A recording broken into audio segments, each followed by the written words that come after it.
Welcome to CMC channel అండి. ఇప్పటి వరకు మీ నా ఛానల్ సబ్స్క్రైబ్ చేయకపోతే దయచేసి సబ్స్క్రైబ్ చేయండి, లైక్ చేయండి, షేర్ చేయండి. మీరు పైన చూస్తున్న వీడియోలో ఒక ఎలిక తన పిల్లల్ని తన బొరియోలోకి వాన నీళ్ళు వస్తే సురక్షితమైన అంటే ఆ ఎలిక పిల్లలకి ఈదటం రాదు కాబట్టి అది తీసుకొచ్చి పైన పెట్టి మళ్ళా ఆతృతగా మళ్ళా వెళ్ళి మళ్ళా బొరియోలో నుంచి తన పిల్లల్ని తీసుకుని వచ్చి మళ్ళా పైన పెడుతుందండి. ఇది ఈ వీడియో అండి. ఇది నాకెవరో వాట్సాప్లో పంపించిన వాళ్ళు ఎవరో నాకైతే ఖచ్చితంగా తెలియదు అన్నమాట. అయితే అంటే మెనీ టైమ్స్ ఉంది, ఏదో 30-40 గ్రూపుల్లో ఉండగా వచ్చిన వీడియో అన్నమాట. ఇది ఎలుక జాతిలో ధర్మం అనుకోవాలి మనం. అది దాని పిల్లల కోసం ఆ బొరియలో నుంచి నీళ్లలో నుంచి పిల్లల్ని తీసి ఒక సురక్షితమైన ప్రదేశంలో పెట్టి మళ్ళా వెళ్ళి దాన్ని ఇంకో పిల్లని తెచ్చుకుని అది తాపత్రయ పడుతుంది. కొంచెం కొన్నాళ్ళు అయిపోయాక ఆ ఎలుక పిల్లలు పెద్దవైపోతాయి, ఎలుకలైపోయాక ఒకవేళ మళ్ళా ఆ బురియలోకి నీళ్ళు వస్తే ఆ పిల్లలన్నీ కలిసి తల్లిని రక్షిస్తాయా? ఖచ్చితంగా కాదండి. ఇది ధర్మం, జీవన ధర్మం. కానీ మనుషులు అన్నవాళ్ళు వాళ్ళ తల్లిదండ్రులకి అది జంతు న్యాయం అన్నమాట. కానీ అది తల్లిగా తన పిల్లల్ని రక్షించింది. అదేమీ ఎక్స్పెక్ట్ చేయలేదు దాని పిల్లలు ఏవో తనకి చేస్తారని. మనుషులు ఎందుకు అలా ఉండరు? మనుషులు ఏదో పిల్లలు వాళ్ళకి చెయ్యాలి, వాళ్ళు మన మాట వినాలి, లేదా పిల్లలు సురక్షితమైన ప్రదేశంలో పెట్టి అక్కడితో మర్చిపోరు ఆ తల్లిదండ్రులు. వాళ్ళు మళ్ళా వాళ్ళ దగ్గర నుంచి ఏదో ఒకటి ఎక్స్పెక్ట్ చేస్తూ ఉంటారన్నమాట. దానివల్ల నష్టం ఏంటో మీకు నేను చెప్తానండి. ఈ వీడియో పంపించిన వాళ్ళ మరి ఇంకెవరో నాకు తెలియదు, కానీ కొన్ని వీడియోల తర్వాత ఇంకొక వీడియో వచ్చింది. ఆ వీడియోలో సారాంశం ఏంటంటేనో ఒక ఆవిడ ఉన్నారు, ఆవిడకి ఒక 65 అలా సీనియర్ సిటిజన్ అనమాట. ఆవిడే అమెరికా వెళ్లి వాళ్ళ పిల్లలకి ఏవో చేసి అక్కడి నుంచి ఆవిడని పిల్లలు పట్టించుకోపోవటంలో ఆవిడ జ్ఞాపకాలతో బరువుతో వచ్చేసి నేను ఇంకా అమెరికా రానని చెప్పేసి ఏదో వృద్ధాశ్రమానికి వెళ్ళిపోయింది అని.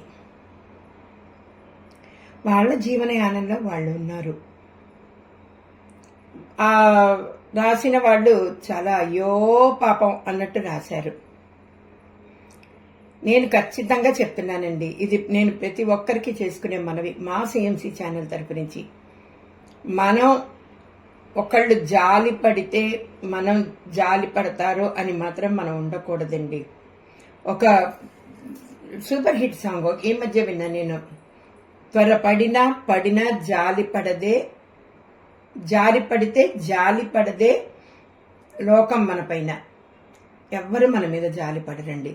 దాన్ని మీరు ఎక్స్పెక్ట్ చేస్తే ఏదో ఒకళ్ళిద్దరు మీతో కొంచెం లాభం పొందేవాళ్ళు ఏదైనా అలా అనుకుంటారేమో, కానీ చాలా మంది మీ గురించి ఎవరు పట్టించుకునే స్థితిలో ఎవరూ లేరండి. కన్న పిల్లలతో సహా ఆవిడ పిల్లలే వదిలేశారు అని ఆవిడ పెట్టుకున్నప్పుడు అలా వాట్సాప్ లో మెసేజ్లు పెట్టేసి ఇలా జరుగుతోంది, మీరు జాగ్రత్త పడండి. మనం ఏం జాగ్రత్త పడతామండి?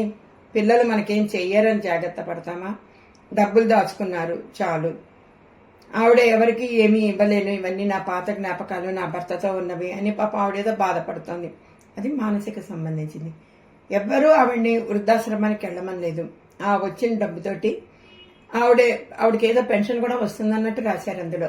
ఆ ఇంట్లోనే ఉండి ఆవిడకే కాదండి, ఆవిడ లాంటి వాళ్ళకి నేను చెప్తున్నాను, మీరు ఊడ్చుకొని తుడుచుకోలేనప్పుడు, డబ్బులు ఏమీ ఎక్స్పెక్ట్ చేయనప్పుడు, మీకు బొటాబొటీగా ఆ రూమ్ రెంట్ సరిపోతుందన్నప్పుడు సరుకులు తెచ్చుకునేందుకు ఒక మనిషిని పెట్టి ఇప్పుడు బిగ్ బాస్కెట్ అది అసలు అమెరికా వెళ్ళొచ్చిన వాళ్ళకి ఆన్లైన్ లో బుక్ చేసుకోవటం రాదంటే కొంచెం హాస్యాస్పదంగా ఉంటుంది. అసలు మనం పిల్లల్ని మన జీవన రంగంలోకి లాగకూడదు. ఖచ్చితంగా నువ్వు ఇది నాకు చెయ్యలేదు, నువ్వు నాకు చెయ్యాలి, రెండూ తప్పే. వాళ్ళు చేస్తే చేయించుకోకపోతే కామ్గా ఊరుకోవటం, మన పని ఏదో మనం చేసుకుంటూ పోవటం. ఇది ఇలా ఉంటే మనకి హ్యాపీగా ఉంటుందండి. నేను పర్టికులర్ గా ఆవిడ గురించి కాదండి, చాలా మంది నాతో చెప్పేవాళ్ళు, ఏమండి మా పిల్లలు మమ్మల్ని చూడరు, వాళ్ళని మేము ఏం చేసాము, ఎంత చేస్తాం, జంతువులే వాటి పిల్లల్ని వాళ్ళు రక్షిస్తుంటే మన పిల్లల అవసరానికి మనం వెళ్ళమా? ఖచ్చితంగా వెళ్తాం, వాళ్ళని ఆదుకుంటాం. కానీ మీరు గిఫ్ట్ ఇచ్చాం కదా అని రిటర్న్ గిఫ్ట్ మాత్రం ఎప్పుడూ ఎక్స్పెక్ట్ చేయొద్దండి. వాళ్ళు ఇస్తే పుచ్చుకుంటాం ఆనందంగా. అప్పుడు కూడా వద్దనకూడదు, వాళ్ళు హర్ట్ అవుతారు. వాళ్ళని హర్ట్ చేసే అధికారం మనకి లేదు. వాళ్ళు ఇస్తే పుచ్చుకుందాం, అడిగితే మీ దగ్గర ఉంటే ఇవ్వండి, లేకపోతే నిర్మోహమాటంగా లేదు. మనకి 60 దాటినప్పటి నుంచే ఆరోగ్య సమస్యలు వస్తాయి, ఆహార సమస్యలు వస్తాయి. పర్టికులర్గా అప్పుడు మనకేదో ఇది తినాలనిపిస్తుంది, ఎవరినో మనం సాధిద్దాము, పిల్లల్ని సాధిద్దాం, పోనీ మనం కట్టుకున్న వాళ్ళని సాధిద్దాం అని మనం అనుకుంటే పొరపాటండి. ఆ కట్టుకున్న వాళ్ళు కూడా మీకన్నా కొంచెం చిన్నవాళ్ళు అవుతారు, వాళ్ళు సీనియర్ సిటిజన్స్ ఒక లెక్కలో. పోనిద్దు అని చిన్నప్పుడులాగా మిమ్మల్ని బతివినాడి అలిగిన వేళ్ళని చూడాలి అని పాట పాడే స్టేజ్ వాళ్ళు దాటిపోతారు. అలిగావా అలుక్కో, నువ్వెన్నాళ్ళు ఉంటావు నేనెన్నాళ్ళు ఉంటాను, అయిపోయింది, నిన్ను దేవుడు పిలవచ్చు నన్ను దేవుడు పిలవచ్చు అనే స్టేజ్లో ఉంటారు. కాబట్టి ఒక స్టేజ్ దాటిపోయాక, ఒక ఏజ్ దాటిపోయాక మనం మన బతికేదో మనం బతికి చుట్టుపక్కల వాళ్ళని చేతనైతే ఆనందంగా ఉంచండి. మనకి చేతనవ్వలేదు, చాలా మంది చేత కాదు. నేను చూస్తున్నా కదా, మిడిల్ క్లాస్ వాళ్ళకి, మధ్యతరగతి కుటుంబీకుల్లో చాలా మందికి వయసు వచ్చేసాక చాదస్తం వస్తుందంటారు. చాదస్తం కాదు, అదో రకమైన శాడిజం వస్తుంది అనమాట. అవతలాడు ఆనందంగా ఉన్నాడు, వాళ్ళు మనకన్నా మన వయసు వాళ్లే అని వాళ్ళ మీద ఏదో ఒక బురద జల్లే ప్రయత్నంలో ఆ గప్ అండ్ గాసిప్స్. పైగా ఇప్పుడు మీడియా పెరిగిపోయింది, వాట్సాప్లు, వంకాయలు టెంకాయలు, సెల్ ఫోన్లు, ఏదైతే అది మంచికి బాగానే ఉంటాయి, చెడుకి బాగానే ఉంటాయి. చెడుకే ఎక్కువ బాగుంటాయి అన్నమాట. మనం ఒక్కసారి వెనక్కి తిరిగి చూడాలండి. మన వయసులో మన తల్లిదండ్రులకి మనం ఇంత చేశామా, ఇలా చేసామా? కనీసం ఫోన్ కాల్, అప్పుడు ల్యాండ్ లైన్ అనుకోండి, పోనీ ఒక రూపాయి కాయిన్ బాక్స్ లో వేసి తల్లిదండ్రులకి ఫోన్ చేసామా, పోనీ రోజు వెళ్లి పలకరించా. ఉన్నారు, ఎక్సెప్షన్స్ ఉన్నారండి, కాదని నేను అన్నాను. చాలా మంది ఉన్నారు ఎక్సెప్షన్స్. వాళ్ళు వీళ్ళు అక్కర్లా. మా చిన్నమామయ్య ఉన్నాడు, ఆయన రోజు బ్యాంకు నుంచి ఇంటికి వెళ్తూ మధ్యలో మా తాతయ్య గారి దగ్గరికి వచ్చి, మా చిన్నప్పుడు నాకు 10 ఏళ్ళు 12 ఏళ్ళు ఉన్నప్పుడు, ఆయన అంత బిజీ షెడ్యూల్ అంటే ఆటోనో రిక్షానో, ఆటోలు కూడా లేవు, రిక్షాలే, సైకిల్ వేసుకునో లేకపోతే వచ్చి మా తాతయ్య గారి దగ్గర కాసేపు కూర్చుని 10 నిమిషాలు ఆయన ఏదో పెడతారని కాదు, ఈయనే ఆయన పెట్టేవాడు. అరటిపండో లడ్డూనో ఏదో ఒకటి ఆయన పెట్టింది, ప్రేమగా ఆప్యాయంగా, నాన్న నువ్వేమైనా తిన్నావా, కాఫీ తాగావా అని పలకరించి వెళ్ళిపోయేవాడు. నిజంగా హ్యాట్స్ ఆఫ్ అండి. వాళ్ళందరూ రోల్ మోడల్స్, లెజెండ్స్. మనం అనుకుంటాం హీరోలు సినిమాల్లోని, మన నిజ జీవితంలో కూడా చాలా మంది హీరోలు ఉంటారండి. మా నాన్నగారు ఉన్నారు, ఆయన హాస్పిటల్ నుంచి రాగానే మా బామ్మగారిని కూర్చోబెట్టుకుని ఆయన అడిగేవారు అన్నమాట, అమ్మ నువ్వు కాఫీ తాగావా, టిఫిన్ తిన్నావా అని.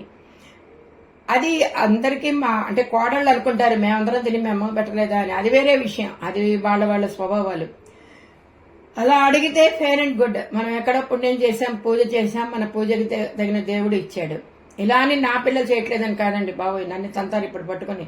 కారణం ఏంటంటే వాళ్ళిద్దరూ ఎక్కడున్నా ఏం చేస్తున్నా ఖచ్చితంగా 2 గంటలే ఫోన్ చేసి భోజనం చేసావా అని, పొద్దున 10 గంటలకు ఫోన్ చేసి అమ్మ టిఫిన్ తిన్నావా అని. టిఫిన్ తినలేదంటే ఆగమేఘాల మీద ఏదో ఒక హోటల్లోనో వాళ్ళు చేసుకున్నవో ఇడ్లీయో దోశో తీసుకొచ్చి పెట్టే తీరులోనే నేనున్నాను. వాళ్ళని పొరపాటున కూడా నేనేం అనకూడదు, అన్న అంటే పుట్టగతులు ఉండవు. కాకపోతే ఇది చాలా మందికి జరగదని బాధపడుతూ ఉంటారు.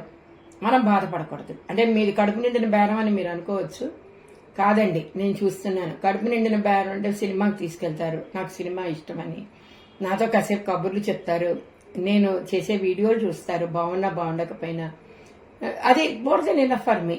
అది మీరు డెవలప్ చేసుకోవాలి. అవతలాళ్ళు చెయ్యలేదు, కొన్నిసార్లు చూడరు, అమ్మ మేము చూడను, మేము అనుకోక టైం లేదు, ఓకే చూడొద్దు, నేను కథ చెప్తాం మీరు వినండి, అవునో కాదో చెప్పండి అని చెప్తాం. ఇది రిలేషన్, కోరలేషన్. మీరు దయచేసి మీ రూపాయి మీరు దాచుకోండి. పిల్లల దగ్గర నుంచి ఏమీ ఎక్స్పెక్ట్ చేయొద్దు. నాకు నిజంగా ఆ వాట్సాప్ వీడియోలో ఆ ఎలిక దాచుకున్న పెళ్లి పిల్లల్ని రక్షించింది నాకు చాలా నచ్చింది. అది ప్రపంచం మీద ఉంది, లోకం మీద ఉంది, ఆ భగవంతుడి సృష్టిలో ఉంది. తల్లి అన్నాక పిల్లల కోసం తాపత్రయపడుతుంది. పిల్లలు పడతారా పడరా అంటే, పడితే మన పూర్వపుణ్యం, పడలేదు మరి మంచిది, మన బతికేదో మనం బతుకుదాం. అంతేకాని వాళ్ళనేదో సాధిద్దామని వాళ్ళని అల్లరి మాత్రం దయచేసి చెయ్యొద్దండి. కారణం ఏంటంటే వాళ్ళకున్న తలనొప్పులు వాళ్ళకున్నాయి, వాళ్ళు పడే బాధలు వాళ్ళు పడుతున్నారు, family, finance, work pressure etcetera etcetera. దీనికి తోడు మనం ఇలా అల్లరి చేయటం అనేది ఒక వయసు వచ్చాక అస్సలు భావ్యం కాదని మా సిఎంసి ఛానల్ వారి అభిప్రాయం. మా అభిప్రాయంతో మీరు ఏకీభవిస్తారని భావిస్తూ మరో భావనతో మరోసారి కలుసుకుందామండి. అప్పటి వరకు సెలవు. ధన్యవాదాలు.